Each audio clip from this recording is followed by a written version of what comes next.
Why avoid James Conner in 2019?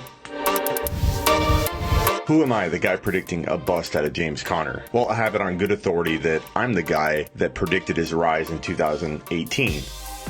He's a top 10 running back play anytime he's starting for that offense behind that Pittsburgh Steelers offensive line. So nobody can tell me that I can't say something about James Conner from an unbiased perspective. I can, and I am. I like James Conner. I do. I love his situation. That's why I invested so heavily and wrote so many bold predictions on him last year. But the reason James Conner was such a good pick and prediction for me last year was because his ADP was rock bottom low. Right now, his ADP is top 7 to 12. No risk is baked into that value. He broke down last year. Jaylen Samuels stepped in last year when he got hurt and played just as well. Better in some ways. He's actually a better receiving back. My prediction last year wasn't just that James Conner would win leagues for fantasy owners. My prediction, if you read it, had both Jaylen Samuels and James Conner together as a duo. I said that the duo together would win leagues for people in 2018, and that they did. This year's version of James Conner is Jaylen Samuels. Now, I know if you own James Conner already, you're not going to be a big fan of this video, but my job is to call out risk versus reward, and the fact that if you own Conner already, you better go get Jaylen Samuels and Snell. With this year's prediction, I'm using the exact same formula I used last year. Jaylen Samuels and Snell together are a duo that can win your league in 2019. My advice is to pass on James Conner given the ADP. Now, if Conner dropped into the bottom of the second or top of the third, of course I'd take him, but he's not going to fall there. There's a line in the sand where you take anybody because it's all about ADP. It's all about risk versus reward. Every time.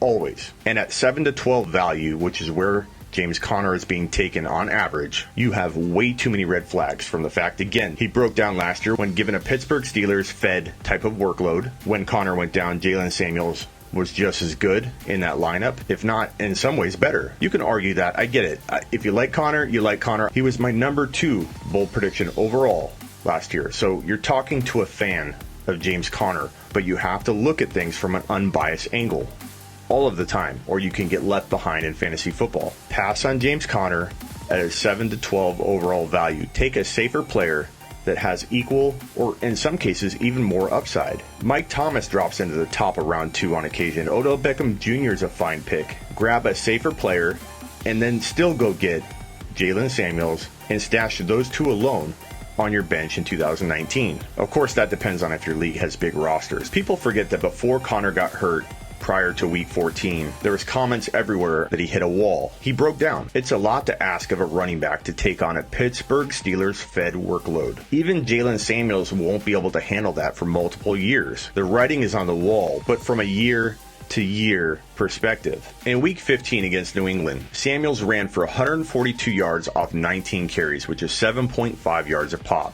He pulled in 2 passes for 30 yards. In week 16, he averaged 4.4 yards per carry off 12 carries for 53 yards, and he pulled in 3 receptions for 11 yards and a TD. His sample size isn't huge, but when he filled in, he looked the part, and even in the preseason, I pegged him as an equal counterpart in my bold prediction for the duo being a win-a-league type strategy. I'm not going off of just this one game. I'm going off my offseason analysis from last year. I already like Samuels. One other thing to keep in mind is the running backs coach in Pittsburgh, Eddie Faulkner, was Jaylen Samuels' coach in college at NC State. I'm not saying that rapport alone is going to lead Samuels to the starting lineup, but it doesn't hurt. And if there's any controversy, you can bet he has faith in the guy, Samuels, that Faulkner made a very good pass catching back in college. So much so that Samuels entered fantasy football as a rookie with tight end eligibility. That's right, he is such a good receiver. In Yahoo leagues last year, Samuels had tight end eligibility. I know many people like Conner, and if you refuse to avoid him in 2019, at least handcuff him to Samuels in 2019 and protect yourself. One of my biggest predictions of all of 2019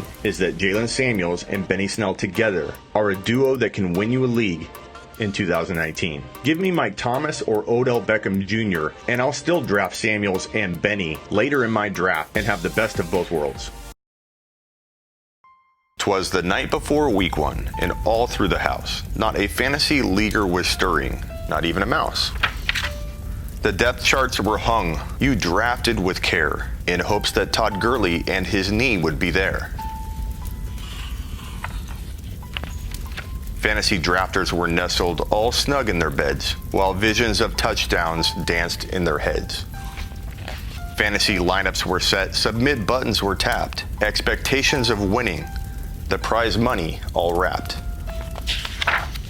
When out during pregame, there arose such a clatter, Gurley owners sprang from their beds to see what was the matter. Turning on ESPN and Fox Sports with a flash, images of bleeding out cold, hard cash. Todd Gurley was limping like he was running in snow. Thoughts of high hopes, oh where did they go? When what to your wondering eyes did appear, but a miniature man, 5'9", with no fear. He had speed, acceleration, damn he was quick. You knew in that moment, hell, that ain't Saint Nick. More rapid than eagles his quickness then came, and he whistled and shouted and said, say my name. You yelled, Hendy, quick Daryl, I'll call you what you please. He said, D. Henderson's the name, now get on your mother knees. To the top of the lineup, the stats would grow tall, as hopes of Todd Gurley, crashing they'd fall. So depression set in. What the hell did you do? You drafted Todd Gurley, you dumb miserable poo. You drafted him despite warnings. You thought you were tough. You didn't even listen to draft his handcuff. With league safe now full of entry fee dues, you yell out, WTF, I don't want to lose. And thoughts of league banter, the joke you will be, all because you trusted Todd Gurley.